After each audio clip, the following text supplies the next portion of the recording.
In northeast Minnesota, what they call the Iron Range, where men are men and that is that, and some things never change, where winter stays 9 months a year, there is no spring or fall, and it's so cold the mercury cannot be seen at all.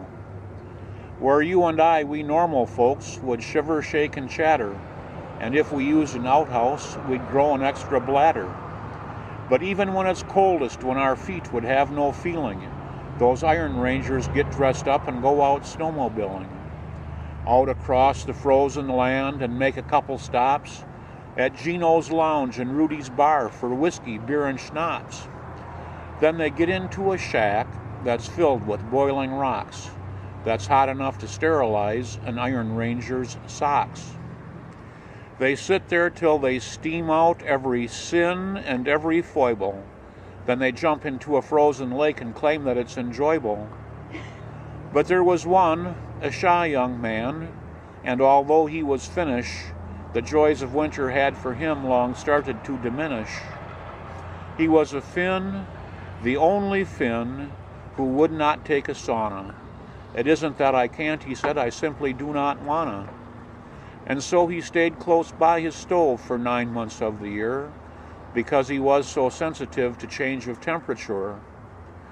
His friend said, come on, Toivo, let's go out to Sunfish Lake. A Finn who don't take saunas? Why, there must be some mistake.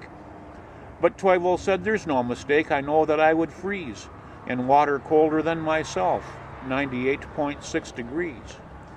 To jump into a frozen lake is not my fondest wish, for just because I am a Finn don't mean that I'm a fish. One night he went to Eveleth to attend the miners' ball. If you have not danced in Eveleth, you've never danced at all. And he met a Finnish beauty there who turned his head around. She was broad of beam, and when she danced, she shook the frozen ground. She took that shy young man in hand and swept him off his feet, and bounced him up and down until he learned that polka beat. She was as strong as any man, she was as fair as she was wide. And when the dance was over, he asked her to be his bride. She looked him over carefully. She said, you're kind of Finn, but you must have some courage if it's true you are a Finn. I ain't particular about men, I am no prima donna, but I could never marry one who would not take a sauna. They got into her pickup, and down the road they drove. And 15 minutes later, they were stoking up the stove. She had a flask of whiskey, they had a couple toots, then they went into the shack and got into their birthday suits. She steamed him and she boiled him until his skin turned red. She poured it on until his brains were boiling in his head.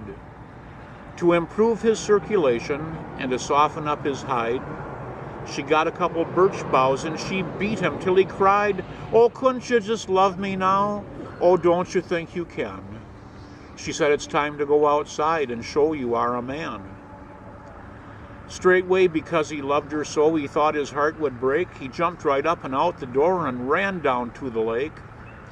And though he paused a moment when he saw the lake was frozen and tried to think just which snowbank his love had put his clothes in, when he thought of his true love, he didn't have to think twice.